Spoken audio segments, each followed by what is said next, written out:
বাংলা ব্যাকরণের ক্লাসে সকলকে স্বাগত। আজকে আমাদের বাংলা ব্যাকরণের পড়ানোর বিষয় হলো লিঙ্গ এবং লিঙ্গ পরিবর্তন।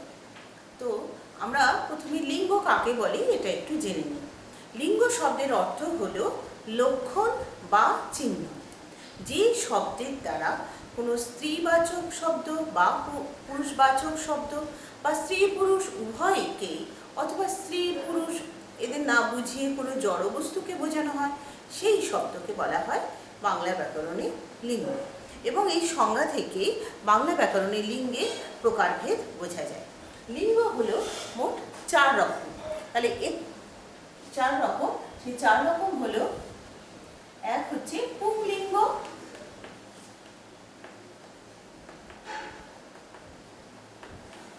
দুই হচ্ছে স্ত্রীলিঙ্গ,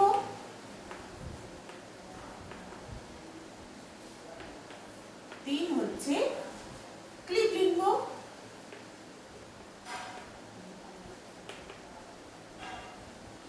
এবং 4 হচ্ছে উভলিঙ্গ। আমি লিঙ্গের সংজ্ঞা বলার সময় বলেছি যেই শব্দের দ্বারা কোনো স্ত্রীবাচক অর্থ বোঝায় বা স্ত্রীবোধক কোনো অর্থ বোঝায় বা পুরুষবোধক কোনো অর্থ বোঝায় বা স্ত্রী পুরুষ উভয়কেই বোঝায় অথবা স্ত্রী পুরুষ কাউকে না বুঝিয়ে কোনো জড় বস্তুকে বোঝায়, সেই শব্দকেই বাংলা ব্যাকরণের ভাষায় লিঙ্গ বলা হয়। এখন আমি দু একটা উদাহরণ বলছি। যেমন ধরো পুংলিঙ্গ। পুংলিঙ্গ বেশ কয়েকটা উদাহরণ বলছি। যেমন ধরো ছাত্র, মাস্টার মশাই,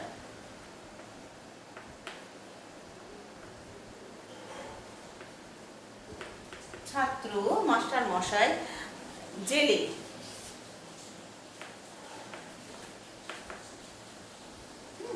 এরকম আরো অনেক উদাহরণ আমরা পুংলিঙ্গবাচক শব্দের মধ্যে দেখতে পাই।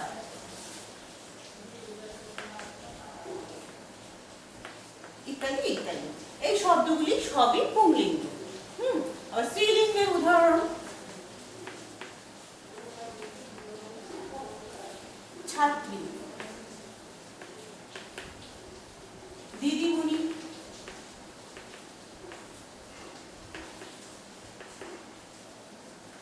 ধোপানি, বালিকা ইত্যাদি। এবারে আসছি ক্লীবলিঙ্গ। ক্লীবলিঙ্গ কি? যাদের প্রাণ নেই সেই জড় বস্তুকে সাধারণত বোঝানো হয়। বাংলা ব্যাকরণে প্রাণ নেই বলতে গাছকেও কিন্তু সেখানে ক্লীবলিঙ্গের পর্যায়ে ফেলা হয়, যেখানে স্ত্রী পুরুষ কাউকেই বোঝাবে না, তাই হলো ক্লীবলিঙ্গ। উদাহরণ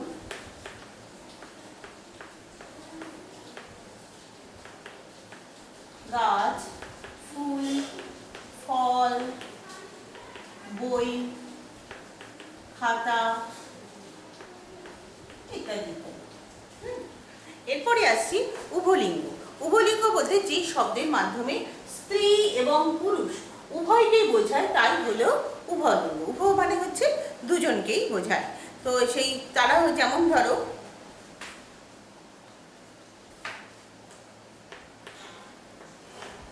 শিশু। শিশু স্ত্রী, ছেলেও হতে পারে মেয়েও হতে পারে। সন্তান, কীর্তনিয়া, কীর্তন স্ত্রী, কোনো মহিলাও গাইতে পারেন আবার কোনো পুরুষও গাইতে পারেন। সব জানতা, যে কেউ হতে পারে। রোগা,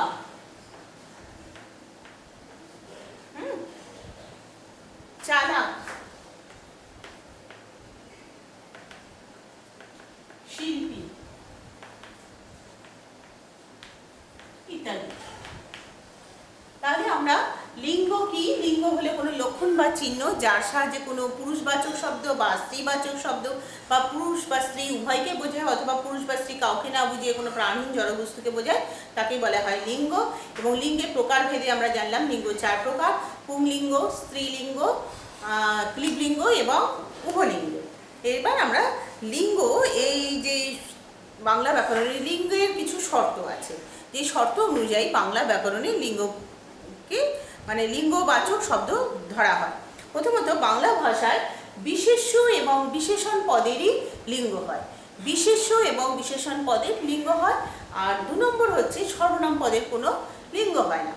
আর 3 হলো লিঙ্গ পরিবর্তনের ক্ষেত্রে কেবলমাত্র পুংলিঙ্গ থেকে স্ত্রীলিঙ্গ বা স্ত্রীলিঙ্গ থেকে পুংলিঙ্গ হয়। তাহলে শর্ত কি বললাম, বাংলা ব্যাকরণের ক্ষেত্রে লিঙ্গের ক্ষেত্রে 3টি শর্ত দেখা হয়। বিশেষ্য এবং বিশেষণ পদের লিঙ্গ হয়, সর্বনাম পদের কোনো লিঙ্গ হয় না, এবং লিঙ্গ পরিবর্তনের ক্ষেত্রে পুংলিঙ্গ থেকে স্ত্রীলিঙ্গ এবং স্ত্রীলিঙ্গ থেকে পুংলিঙ্গে পরিবর্তন হয়। এবার তোমাদের দুটো বিষয় নিয়ে বলছি। একটা হচ্ছে নিত্য পুংলিঙ্গ এবং নিত্য স্ত্রীলিঙ্গ। বাংলা শব্দ ভাণ্ডারে কিছু শব্দ আছে যেগুলো নিত্য পুংলিঙ্গ, তাদের স্ত্রীলিঙ্গে রূপ হয় না। হ্যাঁ, আর হচ্ছে কিছু শব্দ আছে যেগুলো নিত্য স্ত্রীলিঙ্গ, যেগুলি পুংলিঙ্গবাচক কোনো শব্দ হয় না। যেমন ধরো নিত্য স্ত্রীবাচক শব্দ সতীন, ধনী, বিধবা, শাকচুন্নি ইত্যাদি। আর নিত্য পুংলিঙ্গবাচক শব্দ হচ্ছে কবিরাজ, বিপত্নিক, কুস্তিগির, ঢাকি, বাজনদার ইত্যাদি। তাহলে নিত্য পুংলিঙ্গ এবং নিত্য স্ত্রীলিঙ্গ শব্দ আমরা কিছু বুঝলাম। এবারে আমাদের যেটা গুরুত্বপূর্ণ বিষয় হচ্ছে লিঙ্গ পরিবর্তন। আমি লিঙ্গের যে শর্ত মানে বাংলা ব্যাকরণের লিঙ্গের যে শর্ত, সেখানে আমি যে 3 নম্বর পয়েন্টটা বলেছিলাম যে লিঙ্গ পরিবর্তন পুংলিঙ্গ থেকে স্ত্রীলিঙ্গ এবং স্ত্রীলিঙ্গ থেকে পুংলিঙ্গেরই হয়। তো সেইখানে লিঙ্গ পরিবর্তনের যে কারণ সেইগুলি নিয়ে এবার একটু আলোচনা করব।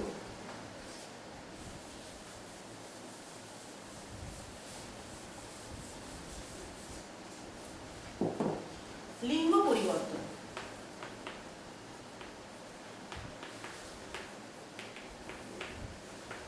লিঙ্গ পরিবর্তন পুংলিঙ্গ থেকে স্ত্রীলিঙ্গে যে পরিবর্তন হয় আমি সেটা নিয়েই আলোচনা করছি। তার মাধ্যমে আমরা বুঝবো যে স্ত্রীলিঙ্গ থেকে পুংলিঙ্গ ঠিক তার বিপরীত, মানে সেইটাই হবে। যদি স্ত্রীলিঙ্গে থাকে তাহলে পুংলিঙ্গে কীভাবে আসবে।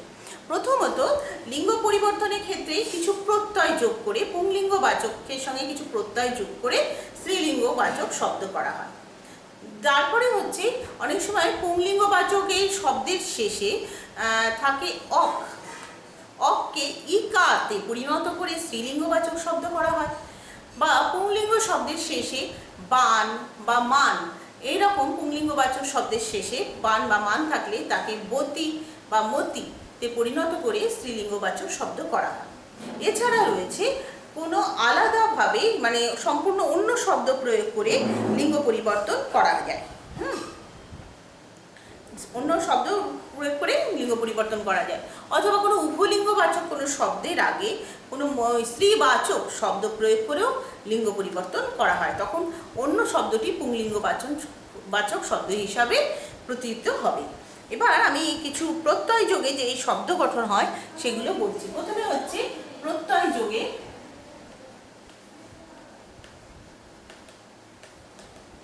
প্রত্যয় যোগে প্রত্যয় যোগে যেমন ধরো আ যোগে, আকার যোগে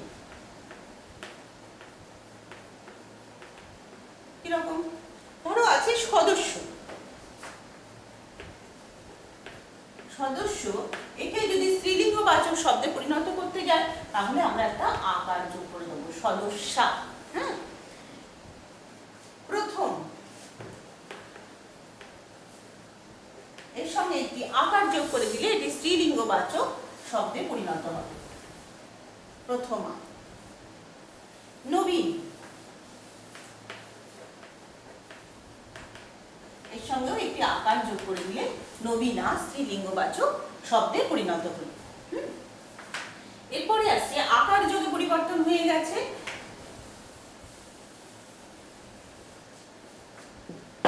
আর হস্যইকার বা দীর্ঘিকার যোগে লিঙ্গ পরিবর্তন। হস্যইকার বা দীর্ঘিকার যোগে, হস্যইকার বা দীর্ঘিকার যোগে কিরকম, যেমন ধরো ছাত্র এর সঙ্গে আমরা দীর্ঘিকার যুক্ত করতে পারি, তাহলে হবে ছাত্রী স্ত্রীলিঙ্গবাচক শব্দ। মামা এর সঙ্গে মামা আকারটাকে দীর্ঘিকা করে দিলাম, মামি স্ত্রীলিঙ্গবাচক শব্দ। কাকা, এই আকারকে দীর্ঘিকারে পরিণত করে আমরা স্ত্রীলিঙ্গবাচক শব্দ বের করলাম। সুন্দর, এটি একটি বিশেষণ পদ। তো এই সুন্দর একেও আমরা দীর্ঘিকার যোগে স্ত্রীলিঙ্গবাচক শব্দে পরিণত করলাম। তাহলে প্রথমে আকার যোগে লিঙ্গ পরিবর্তন দেখলাম, তারপরে হ্রস্বইকার বা দীর্ঘিকার যোগে লিঙ্গ পরিবর্তন দেখতে পেলাম। এরপর আনি,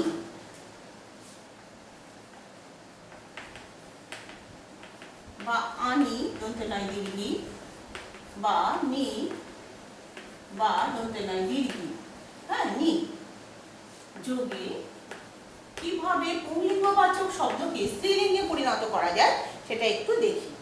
ভব, ভবের সঙ্গে কি যোগ করব? ভ বা নি। তারপরে হচ্ছে ধোপা, ধোপা আ শুধু নি যোগ করলাম, রসিকা, ধোপানি। তারপরে গয়লা, গয়লা নি, হর্ষিকার যোগ করলাম, দন্তে নাই হর্ষি, গয়লা নি। ভিখারি, পুংলিঙ্গবাচক শব্দ ভিখারি,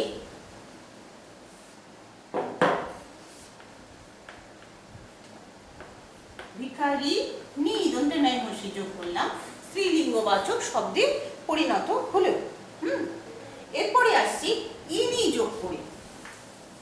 এগুলোর মধ্যে কিন্তু একটু মিল রয়েছে।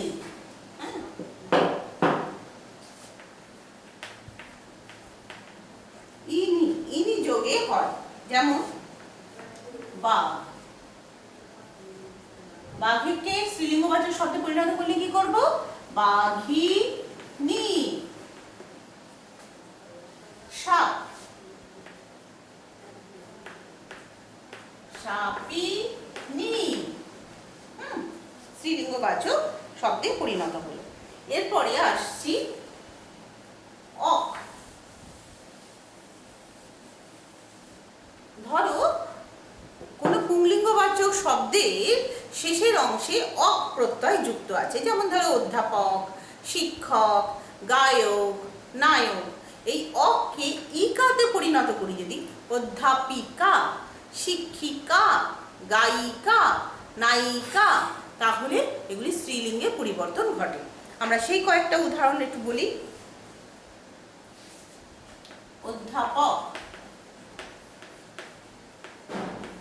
অধ্যাপক কি হবে? অধ্যাপিকা।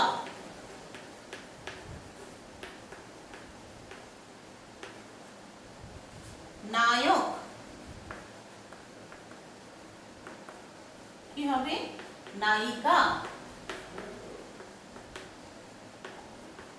বালক, শেষে আছে অক, থেকে কি হবে? বালিকা।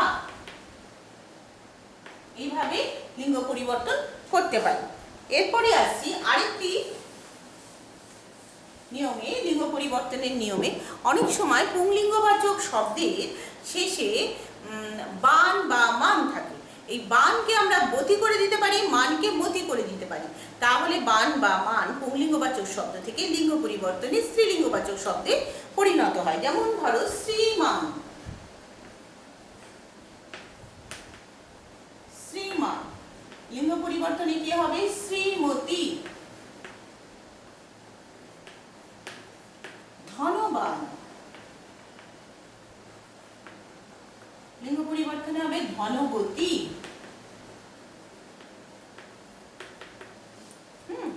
তারপরে হচ্ছে আচ্ছা, বান থাকলে বা মান থাকলে খ্যাতিমান,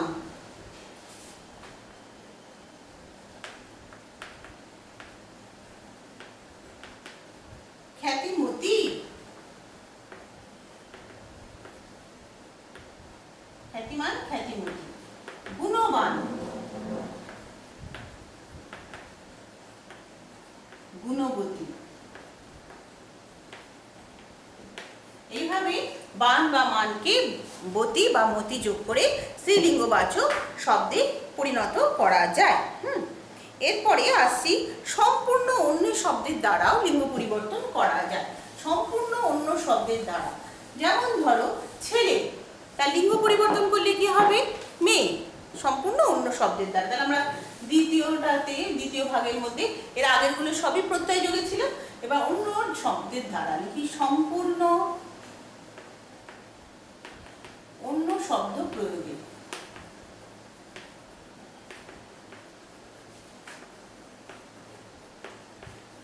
পুংলিঙ্গবাচক শব্দ থেকে স্ত্রীলিঙ্গবাচক শব্দে পরিণত করা যায়।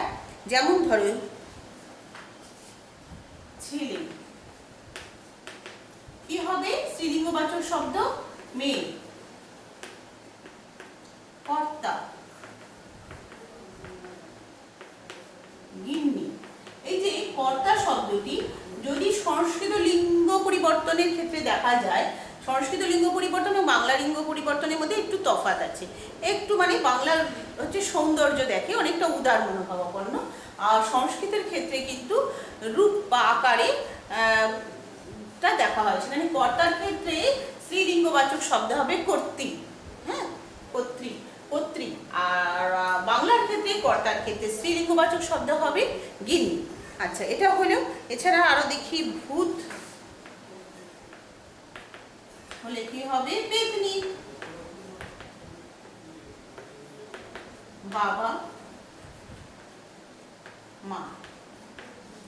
তো এইভাবে সম্পূর্ণ ভিন্ন শব্দ প্রয়োগে স্ত্রীলিঙ্গবাচক শব্দে পরিণত করা যায়।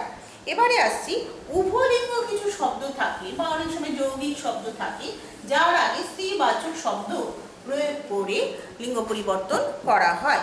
উভয়লিঙ্গ শব্দের আগে বা পরে স্ত্রীবাচক শব্দ বা চিহ্ন যোগ করা করে লিঙ্গ পরিবর্তন করা হয়।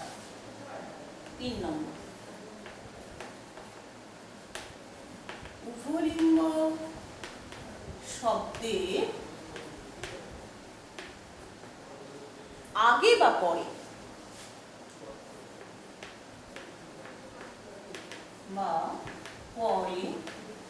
স্ত্রীবাচক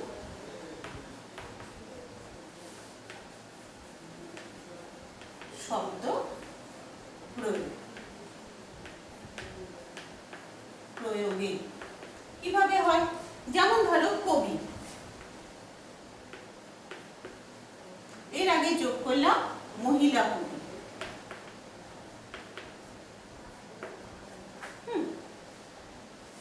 তারপরে ধরো বেনে, এরপরে যোগ করলাম বউ। তাহলে এটা স্ত্রীবাচক শব্দ হলো। হ্যাঁ, সেই রকম বেনে, বনে, বউ। হ্যাঁ, এরকম ভাবে আমরা উভয়লিঙ্গবাচক শব্দের শেষে প্রয়োগ করে দেখতে পারি। হ্যাঁ, এছাড়া আছে ধরো কেরানি, আমি বললাম মেয়ে কেরানি। কেরানি। হ্যাঁ, গরু,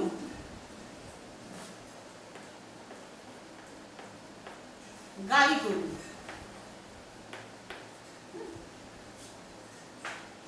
ভদ্রলোক,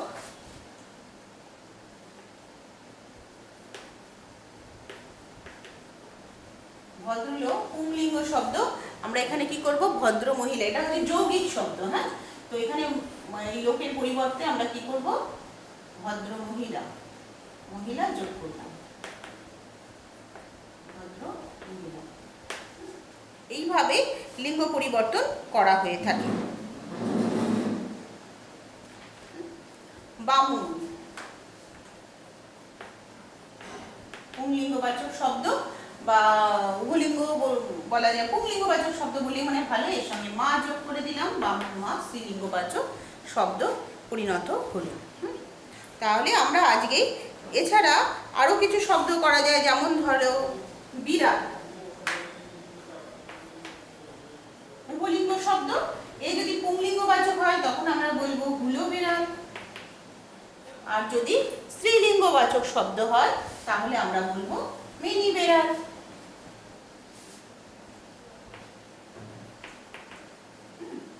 এছাড়া আছে গোসাই, গোসাই ঠাকুর বা মা গোসাই, স্ত্রীলিঙ্গবাচক শব্দ হলে মা গোসাই হবে। ঠাকুর, ঠাকুরের সঙ্গে পো যোগ করলে পুংলিঙ্গবাচক শব্দ হবে। ঠাকুরের সঙ্গে ঝি যোগ করলে স্ত্রীলিঙ্গবাচক শব্দ হবে। এইভাবে লিঙ্গ পরিবর্তন করা হয়ে থাকে। আশা করি তোমরা সকলে মনে হয় কিছু বুঝতে পেরেছ। লিঙ্গ কাকে বলে, লিঙ্গের প্রকারভেদ এবং পুংলিঙ্গবাচক শব্দ এবং স্ত্রীলিঙ্গবাচক শব্দের মধ্যে যে লিঙ্গ পরিবর্তন হয়, অন্যদের ক্ষেত্রে হয় না, ক্লিবলিঙ্গ বা উভয় লিঙ্গের ক্ষেত্রে হয় না। এছাড়া লিঙ্গ যে বাংলা ব্যাকরণের লিঙ্গের যে শর্ত, আর আছে নিত্য পুংলিঙ্গ শব্দ, নিত্য স্ত্রীলিঙ্গ শব্দ যাদের কোনো পরিবর্তন ঘটে না, আর পরিবর্তনের কয়েকটি নিয়ম যেগুলো আলোচনা করলাম সকলে বুঝতে পেরেছ। সকলে খাতার মধ্যে পুংলিঙ্গ থেকে স্ত্রীলিঙ্গ বা স্ত্রীলিঙ্গ থেকে পুংলিঙ্গ এইভাবে করে নেবে। এবং তোমাদের যে বাংলা ব্যাকরণ বইটা রয়েছে, বিশেষ করে পঞ্চম শ্রেণীর বাংলা ব্যাকরণ বইয়ে শেষে যে লিঙ্গ পরিবর্তনের ক্ষেত্রে যেগুলো করতে দেওয়া হয়েছে, লিঙ্গ কীভাবে পরিবর্তন করবে যেগুলো করতে দেওয়া হয়েছে 31 পাতায় আছে। লিঙ্গ রয়েছে এবং সেইখানে রয়েছে যে পুংলিঙ্গবাচক শব্দগুলিকে বদলে নিয়ে পুনরায় স্ত্রীলিঙ্গবাচক শব্দে পরিণত করতে বলা হয়েছে 1 নম্বরে। সেখানে আছে রমেশের দাদা কলেজের অধ্যাপক। এখানে রমেশের জায়গায় আমরা বলবো রমা, রমার দিদি কলেজের অধ্যাপিকা। বৃদ্ধের আগমনে শিক্ষক মহাশয় উঠে দাঁড়ালেন। এখানে আমরা বলতে পারি বৃদ্ধার আগমনে শিক্ষিকা মহাশয়া উঠে দাঁড়ালেন। 1-3 আছে রবীন্দ্রসঙ্গীতের গায়ক হিসেবে ভদ্রলোকের সুনাম আছে। এখানে আমরা বলতে পারি রবীন্দ্রসঙ্গীতের গায়িকা হিসাবে ভদ্র মহিলার সুনাম আছে। 1-4 সুমনের দাদু একটি পত্রিকার প্রকাশক। এখানে আমরা বলতে পারি সুমনার দিদা একটি পত্রিকার প্রকাশিকা। এরপরে স্ত্রীলিঙ্গবাচক শব্দটিকে বদলে দিয়ে বাক্যটিকে পুনরায় লিখতে বলা হয়েছে 2 নম্বরের প্রশ্ন। 2-1 আছে ভাগ্নি বোনঝিদের সঙ্গে নিয়ে মাসি বেড়াতে যাচ্ছে। এখানে আমরা বলতে পারি ভাগ্নে বোনপোদের সঙ্গে নিয়ে মেশো বেড়াতে যাচ্ছেন।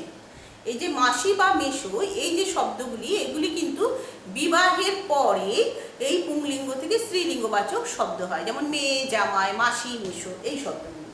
আচ্ছা, 2-2 গিন্নি মায়ের আদেশে সকলে একসঙ্গে চলল।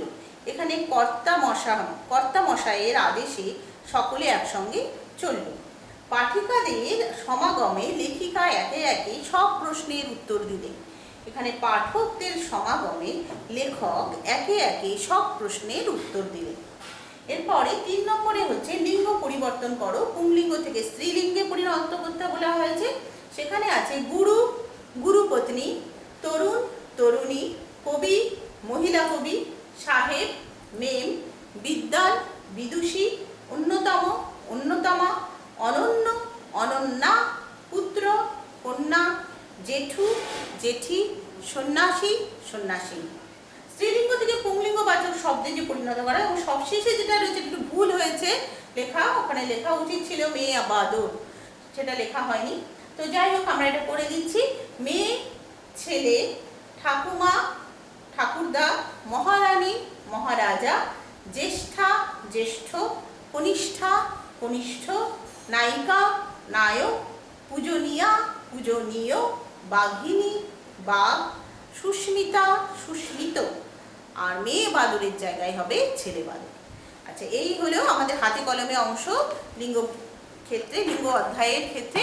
তোমরা সকলে হাতে কলমে অংশটাও করে ফেলবে এবং লিঙ্গ পরিবর্তন, লিঙ্গ কাকে বলে, লিঙ্গের প্রকারভেদ সবাই খাতায় সুন্দর করে লিখে নেবে, যাতে যখনই তোমাদের মনে হবে যাতে ভালো করে পড়ে নিতে পারো। সবাই ভালো থেকো।